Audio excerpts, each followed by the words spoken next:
তারাবির সালাত 8 না 20? বিষ্ণু ঈসা ইসলাম রমাদান কিংবা রমাদানের বাইরে 11 রাকাতের বেশি পড়তেন না, সেক্ষেত্রে 8 রাকাত পড়তেন।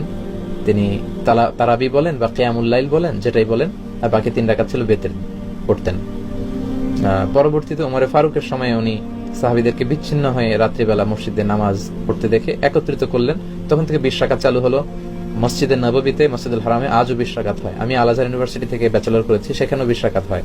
তো যেহেতু এটা ইবাদতের মাস, যত বেশি ইবাদত করা যায় ততই ভালো। সাহাবারা 20 রাকাত করেছেন। সাহাবারা তো আমাদের চেয়ে ইসলামকে ভালো বুঝেছেন। মসজিদুল হারাম, মসজিদ নববীতে আজও 20 রাকাত হয়। মানুষদেরকে যত বেশি সুযোগ দেওয়া যায়, এবং 20 রাকাত হওয়াটাই ভালো। ফলে কারো যদি স্বাস্থ্য খারাপ লাগে, সে চলে গেল বা কিছুক্ষণ বিশ্রাম নিয়ে আবার অংশগ্রহণ করলো। 8 রাকাত হলে যেটা হয়, খুব অল্প সময়ে শেষ হয়ে গেল, ফলে অনেকে হয়তো বঞ্চিত হতে পারে। 20 রাকাতে চালু থাক, যার যতটুকু সুযোগ হয় পড়বেন, ফ্লেক্সিবিলিটি আছে। 8 রাকাত 20 রাকাত, এখানে আমি বলেছিলাম সম্মানিত ভাইয়েরা, কোয়ান্টিটি ধর্তব্য না, মানে কয় রাকাত এটা বেশি গুরুত্বপূর্ণ। গুরুত্বপূর্ণ কোয়ালিটি, কত ধীরস্থির ভাবে, কত স্মুথলি আপনি পড়ছেন। আলহামদুলিল্লাহ, আমি তো মালয়েশিয়াতে তারাবি পড়ি, কত চমৎকার ধীরস্থির ভাবে যে তারা পড়ে। মিশরে তারাবি পড়েছি, কত ধীরস্থির ভাবে পড়ে। হেরেম শরীফে কত ধীরস্থির ভাবে পড়ে। আপনারা দেশে 8 না 20 যারা আমার আলোচনা পছন্দ করেন, আমি তাদেরকে দাবির জায়গা থেকে বলবো, 8 না 20 তারা কেউ এ নিয়ে তর্ক করবেন না। আমার আলোচনা যারা পছন্দ করেন, ইসলামকে যারা পছন্দ করেন, তাদেরকে আমি বলবো, ইয়াং যুবক সমাজ যারা আছো, 8, 20 এগুলো আমি তোমাদের মুখে শুনতে চাই না। আমি শুনতে চাই যে কেন বাংলাদেশে এত দ্রুত তারাবি পড়া হয়, এ নিয়ে সবাই কথা বলেন, যে আমরা আস্তে আস্তে পড়বো। আমরা সারা বছর ব্যস্ত থাকি, রমাদানে একটু আমরা দাঁড়িয়ে আল্লাহর সামনে কতটুকু দাঁড়িয়ে থাকা যায়, এই অভ্যাসটা আমরা করার চেষ্টা করব। কারো যদি শরীরে খুব বেশি না খুলে, আপনি পড়েন, 8 পড়েন, 12 পড়েন, আবার শেষ রাতে উঠে কিছু পড়েন, যার যতটুকু সুযোগ। এ নিয়ে বিতর্ক করার কোনো সুযোগ নেই। বিধর্মীদের সাথে ইফতার করা যাবে কিনা? জি, বিধর্মীদের সাথে ইফতার করা যাবে ইনশাআল্লাহ। বিধর্মীদের টাকা ইফতার করা যাবে কিনা? হ্যাঁ, বিধর্মীদের টাকা দিয়েও ইফতার করা যাবে। বিধর্মীদের অনেকের হাদিয়া বিষ্ণু ঈসা ইসলাম গ্রহণ করেছেন। রোমের বাদশাহ হাদিয়া দিয়েছেন, বিষ্ণুনবী গ্রহণ করেছেন। বিধর্মী ছিল মুকাওকিস, তখন ফারাও, তখনকার ফেরাউন, মিশরের বাদশাহ হাদিয়া দিয়েছেন, বিষ্ণুনবী গ্রহণ করেছেন। এটা গ্রহণ করা জায়েজ আছে ইনশাআল্লাহ।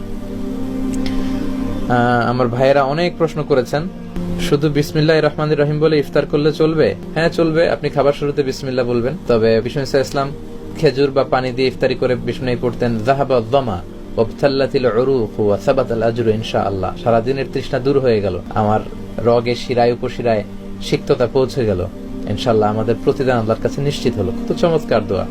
এই দোয়াটা আপনি পড়বেন ইফতারি করে। আরিফুর রহমান ভাই বলেছেন, নামাজে দ্রুত তেলাওয়াত হলে কি নামাজ হবে?